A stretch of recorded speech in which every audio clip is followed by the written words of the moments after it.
गोदी मीडिया लगातार राहुल गांधी पर, कांग्रेस पार्टी पर, इंडिया गठबंधन पर, विपक्षी नेताओं पर सवाल खड़े करती है कि देखिए नरेंद्र मोदी जी 18-18 घंटे मेहनत करते हैं, एक चुनाव के बाद अगले ही दिन दूसरे चुनाव की तैयारियों में जुट जाते हैं, शुरू हो जाते हैं और 24 घंटे लगातार फील्ड पर लोगों के कनेक्ट में रहते हैं, ये करते हैं, वो करते हैं।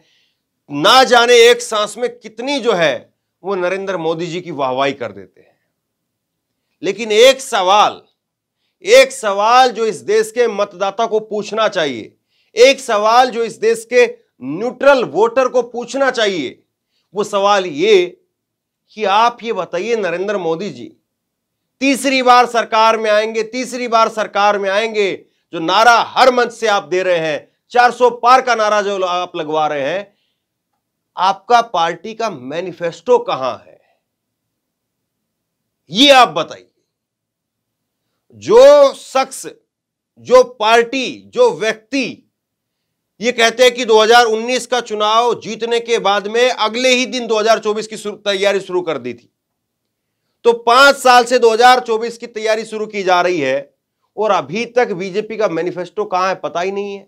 जबकि दूसरी तरफ राहुल गांधी, कांग्रेस पार्टी, एक हफ्ते के करीब हो गया उनका मैनिफेस्टो आए हुए, और राहुल गांधी लोगों से फोन कर करके पूछ रहे हैं कि बताओ भाई हमारे मैनिफेस्टो में आपको क्या सही लगा, क्या गलत लगा, इसमें क्या चीज और जोड़ी जाए। ये वाकई कायदे से जो है होना चाहिए। देश के लोगों के सामने ऑप्शन होना चाहिए, विकल्प होना चाहिए कि एक पार्टी आ रही है वो ये दे रही है, दूसरी पार्टी आ रही है वो ये दे रही है, एक पार्टी ये कह रही है, दूसरी पार्टी ये कह रही है।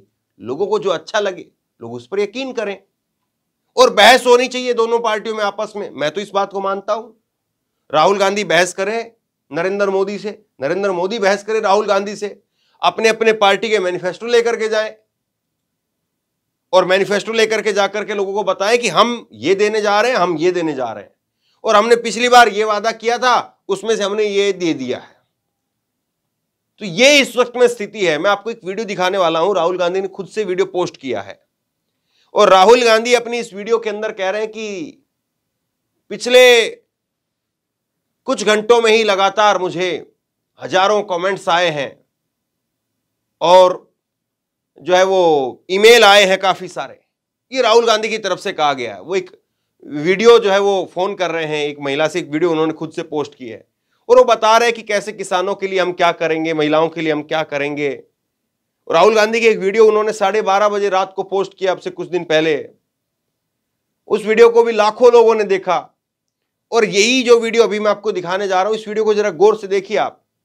राहुल गांधी के स्टाफ के जो लोग हैं, जो उनके ऑफिस के लोग हैं, वो राहुल गांधी का पीछे से ऐसे ऐसे कंधा हाथ से ऐसे ऐसे करके, और राहुल गांधी कह रहे हैं फोन पकड़िए। ये राहुल गांधी कह रहे हैं। क्या कोई आदमी मोदी जी के कंधे पर ऐसे ऐसे हाथ लगा कर कह सकता है फोन पकड़िए? तो ये खैर एक अलग चीजें हो गई, लेकिन क्या आप बताइए एक वोटर के तौर पर ये सवाल वाजिब है या नहीं? क्या एक वोटर के तौर पर हमें यह पता होना चाहिए कि नहीं कि कौन सी पार्टी क्या देने जा रही है लोगों को अगर वो जीतती है तो, और आंकड़ों के साथ में इस पर बहस होनी चाहिए। फिर केवल ये नहीं लफाजी। एक मैं आपको बड़ी दिलचस्प चीज बताता हूं, बड़ी रोचक चीज बताता हूं। आपको पता होना चाहिए पिछली बार 2019 के अंदर भाजपा ने पहला चरण का जब मतदान हो रहा था उसी दिन अपना मैनिफेस्टो जारी किया। कांग्रेस पार्टी तब इस मुद्दे को लेकर के चुनाव आयोग में गई और कहा कि देखो ये तो सरासर जो है वो नियमों का उल्लंघन है, क्योंकि जब किसी भी चरण की वोटिंग होती है तो उसमें 48 घंटे पहले प्रचार बंद कर दिया जाता है। जहां कहीं भी वोटिंग होती है, जहां कहीं भी वोट डलते हैं, तो उससे 48 घंटे पहले ना आप टीवी पर आकर के कुछ बोल सकते हैं, ना कोई घोषणा कर सकते हैं, कुछ नहीं कह सकते हैं आप, प्रचार बंद हो जाता है। लेकिन मोदी जी ने यह किया और उसके बाद में कोई कार्रवाई तो हुई नहीं साहब। बस चुनाव आयोग ने इतना भर कह दिया कि ठीक है हम एक कानून बना रहे हैं कि अब आगे से 48 घंटे पहले आप मैनिफेस्टो जारी कर सकते हैं। मुझे तो लगता है कि इस देश में मैनिफेस्टो जो है वो कायदे से बनना चाहिए। मैनिफेस्टो क्या है?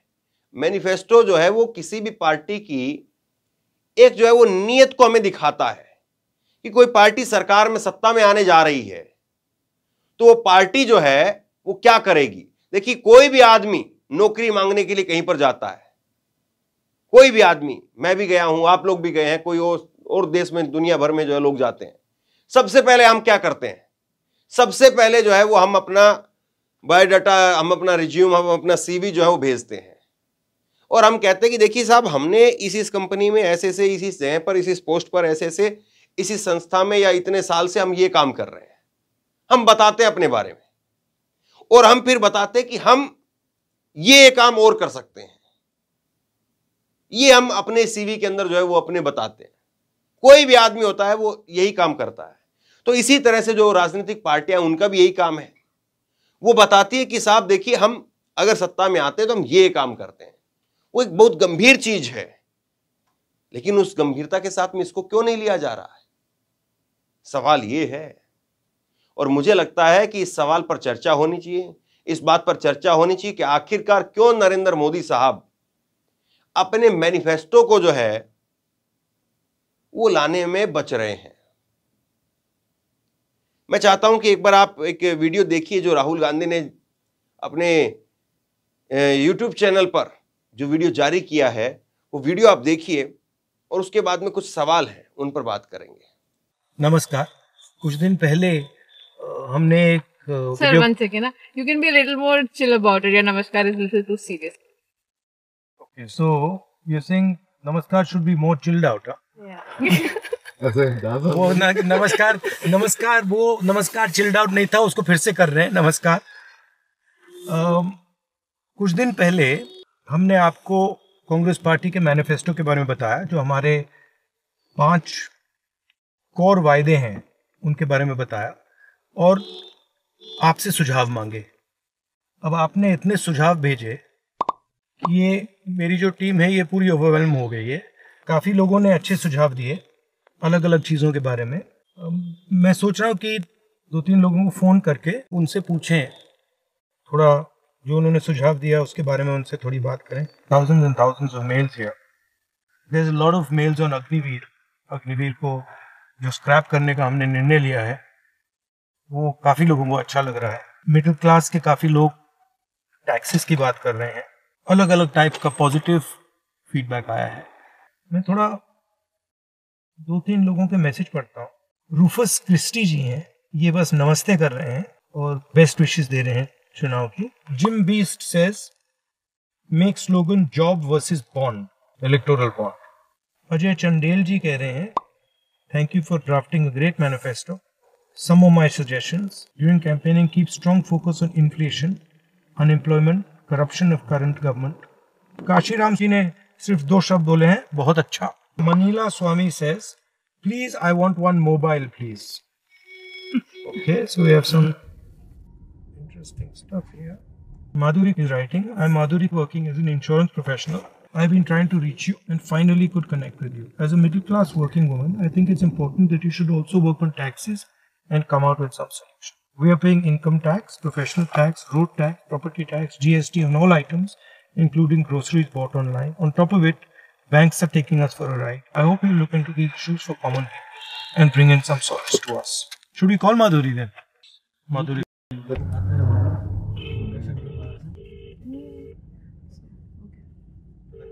She's probably driving to work. From all sides. So one second, Giving Madhuri is money on to the the phone. youth for free is very dangerous for long term. Please think and consider this. India has a great potential to surpass all. Hi, Madhuri. Hi, how are you? I'm fine. How are you? I'm fine too. We got your email. So tell me a little bit about. Is it really you that I'm talking to? They call me Rahul Gandhi. I don't know. I think it is. Great thing to talk to you. Would you like to call us on FaceTime so that you can be sure that it's me? I'm just got about Okay, you just got up. So what's your, if there was one suggestion that you would want to give us for our manifesto, what would it be? Like if there's one thing we could focus on, you said think about taxes. Is there a suggestion that you have? taxes is the one thing. Second thing is you really need to work on, these kind of things. The banks, what they are doing currently. what they are doing is कि अगर एक bounce हो गया suppose, so the lender bank is also debiting us. The bank where we are having a saving account where it got bounced, they are also debiting us.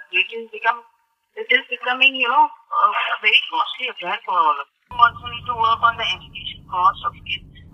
You It is becoming too costly for a common man to manage. you have one kid or two kids or? No, I have only one son. He have just entered his 12th standard. And what does he want to do? He wants to pursue engineering in AI. He's very much interested in artificial intelligence.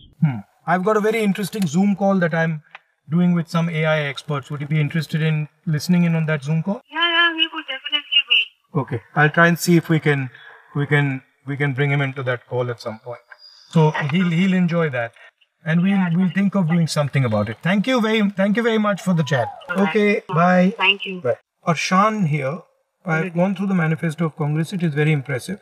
But he makes a point. He's concerned that we're going to be giving 1 lakh to every youngster. We middle class people are dying from all sides, sir. Giving money to the youth for free is very dangerous for the long term. Arshan, we're not giving money for free. हम एक apprenticeship का कानून बना रहे हैं. Apprenticeship की guarantee, apprenticeship का हक, जिससे हर युवा को apprenticeship करने की अपॉर्चुनिटी मिले. वो फ्री नहीं है, उसको काम करना पड़ेगा. 1 साल उसको काम करना पड़ेगा, उसमें ट्रेनिंग होगी उसकी, और 1 साल में उसको 1 लाख रुपए मिलेगा, मगर फ्री में उसको नहीं मिल रहा है. और ये एक प्रकार से इन हाउस ट्रेनिंग का तरीका है, स्किल बिल्डिंग का तरीका है, और ये लोग काम करेंगे, ये फ्री में नहीं है. तो आप घबराइए मत, फ्री में कुछ नहीं दिया जा रहा है. सबसे बड़े अरबपतियों का कर्जा माफ होता है तो कोई नहीं कहता, प्रेस में कोई नहीं कहता कि फ्री भी दिया. कहते हैं कि इकोनॉमिक ग्रोथ के लिए सपोर्ट किया है. तो जब किसान के लिए कर्जा माफी होती है तो वही लॉजिक होनी चाहिए. मैं सिर्फ ये कह रहा हूँ कि एक लॉजिक यूज करिए, 2 लॉजिक मत यूज करिए, एक किसानों के लिए, एक अरबपतियों के लिए. अगर आप अरबपतियों की लॉजिक यूज करना चाहते हैं तो फिर उसी लॉजिक को किसान के लिए यूज करिए. वसंत कुमार जी लिखते हैं, manifesto is good sir, some of the main important things that are missed. MSP of cotton 8000 per quintal. तो एमएसपी के हम स्पेसिफिक्स में नहीं गए हैं, बट लीगल एमएसपी हमने प्रॉमिस की है कि किसानों को लीगल बेसिस पे मिनिमम सपोर्ट प्राइस देंगे. ये ऐतिहासिक डिसीजन है. दूसरा हमारा फोकस मैनिफेस्टो में, जो पिछली बार मैंने नहीं कहा, कि जो जॉब क्रिएशन है, पब्लिक सेक्टर में जॉब क्रिएशन है, 30 लाख जॉब्स देने की हमने बात कही है. बट जो स्मॉल और मीडियम इंडस्ट्री है, उसको भी हमने मैनिफेस्टो में सपोर्ट करने की स्ट्रेटजी बनाई है, और उससे हिंदुस्तान में जॉब्स क्रिएट होगी. देखिए, एक बात हिंदुस्तान को एक्सेप्ट करनी पड़ेगी, हिंदुस्तान के युवा को एक्सेप्ट करनी पड़ेगी. जॉबलेस ग्रोथ से इस देश का फायदा नहीं होता है. आपकी 9% ग्रोथ हो, 10% ग्रोथ हो, 15% ग्रोथ हो, मगर अगर आप युवाओं को रोजगार नहीं दे पा रहे, अगर सबसे ज्यादा अनएम्प्लॉयमेंट है, तो उस ग्रोथ का कोई फायदा नहीं. मेन डिफरेंस हमारे में और बीजेपी में फर्क क्या है कि हम जॉब ग्रोथ की बात कर रहे हैं, ग्रोथ विद जॉब्स, और वो ग्रोथ विद अनएम्प्लॉयमेंट की बात कर रहे हैं. ओवरऑल मैनिफेस्टो की जो हमारी स्ट्रेटेजी थी, वो जो हिंदुस्तान में गरीब अमीर का इम्बैलेंस बन गया है, 2-3% लोग बहुत अमीर हो गए हैं, 22 लोगों के पास उतना ही धन है जितना 70 करोड़ लोगों के पास है. उसमें हम थोड़ा सा करेक्टिव एक्शन लेना चाह रहे हैं. और जो वर्किंग क्लास है, तो हमारे किसान हैं, मजदूर हैं, छोटे व्यापारी हैं, छोटे स्मॉल एंड मीडियम बिजनेस चलाने वाले लोग हैं, उनको हम सपोर्ट देने की कोशिश कर रहे हैं. पिछले वीडियो में मैंने आपसे सुझाव मांगे और आपने 1-2 दिन में लाखों सुझाव भेजे, और सुझाव भेजते रहिए. इससे हमें इंफॉर्मेशन मिलती है, हमें डायरेक्शन मिलती है. धन्यवाद.